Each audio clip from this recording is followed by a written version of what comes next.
आता आपल्याला एवढंच सांगतो, आता लोकसभा आपण जिंकली, विधानसभा जिंकली आणि आता स्थानिक स्वराज्य संस्था देखील महायुती जिंकल्याशिवाय राहणार नाही।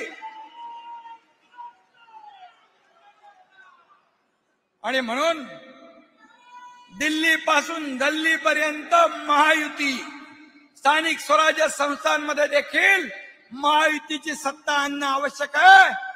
नाहीतर मुंबई जी पुढे जातीये 25 वर्ष मागे जाईल, अजून मुंबईची अधोगती होईल। मुंबईकर सुज्ञ आहे, मुंबईकर विकासाला प्राधान्य देणार आहे। 2.5 वर्षात 3 वर्षात जे मुंबईसाठी काम केलं हे फक्त लोकांपर्यंत पोहोचवण्याचं काम तुम्हाला करायचं।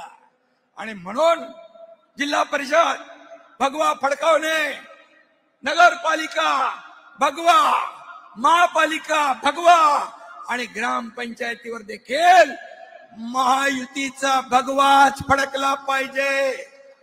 आणि म्हणून महायुतीने आपण निवडणुका लढवणार आहोत। कोण कोणाची युती करतो, कोण कोणाशी मनोमिलन करतो याची चिंता तुम्ही करू नका, त्याचा हिशोब आमच्याकडे आहे। काही चिंता करण्याची आवश्यकता नाही। आणि आता कोण बोललं रे, उद्धव ठाकरे आणि राज ठाकरे एकत्र येणार का? अरे मग 5 जुलैला काय केलं होतं आम्ही? आणि तेव्हा मी बोललेलो आहे, आम्ही एकत्र आलोय ते एकत्र राहण्यासाठी। जिथे माझ्या मातृभाषेचा घात होत असेल